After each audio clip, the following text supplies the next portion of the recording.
যেমন ব্যাপারী সাধারণ যে লোকটা বক্তব্য দিচ্ছে ওই লোকটা ব্যাপারী নয়, লোকটা হয়তো আপনাদের হাঁটেন না স্যার কেবলই মানে একটা হাতি করবে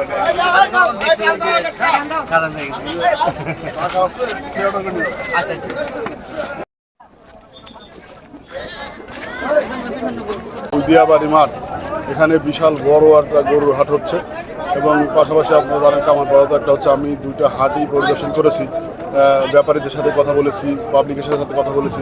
এখন পর্যন্ত কারোর বিরুদ্ধে মানে কেউ কারোর বিরুদ্ধে কোনো অভিযোগ করে না, সুন্দরভাবে এখানে আসছে। হাটের পরিবেশ ভালো, ওয়েদারও ভালো, সবাই যার যার মতো পছন্দ করে গরু কিনতে পারতেছে।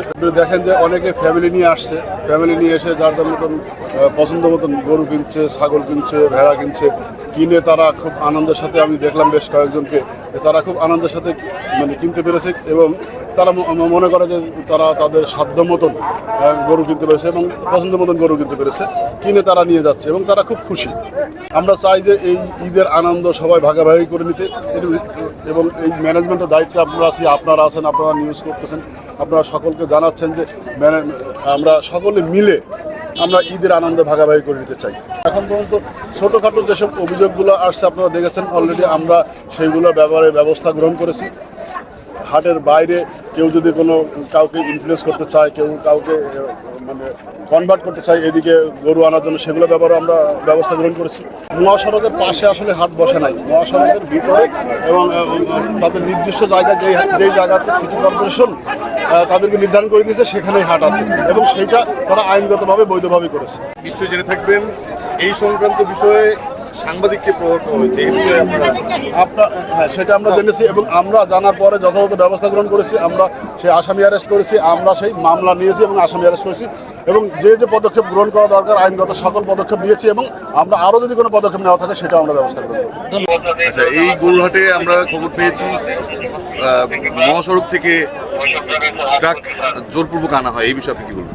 আমাদের জোরপূর্বকভাবে আমরা কোনো গাড়ি এখানে আনি নাই এবং আমাদের গাড়ি যারা নিতে চাইছিল সর্বসময় আমাদেরকে সহযোগিতা করছে প্রশাসন।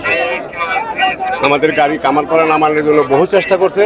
যখনই আমরা তিরুপুর লাইনে ফোন দিছি সর্বসময় আমাদের তুরাগ থানা টিম সর্বসময় আমাদের সহযোগিতা করেছে।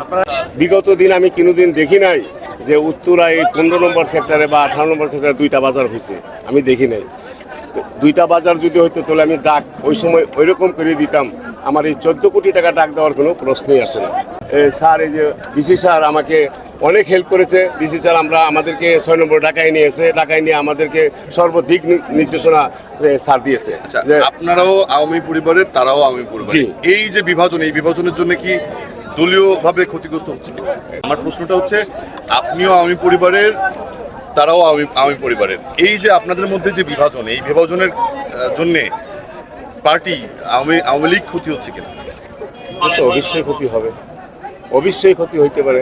আর আওয়ামী লীগ করি এই সাধারণত ক্ষতিগ্রস্তর জন্য যে আওয়ামী লীগ ছেড়ে কোথাও যাব সেটা আমরা এখন করলে কি আমাদের নেতৃবৃন্দ যারা আছে তারা জানি সিদ্ধান্ত দিব, তাদের সিদ্ধান্ত অনুযায়ী আমরা কাজ করব।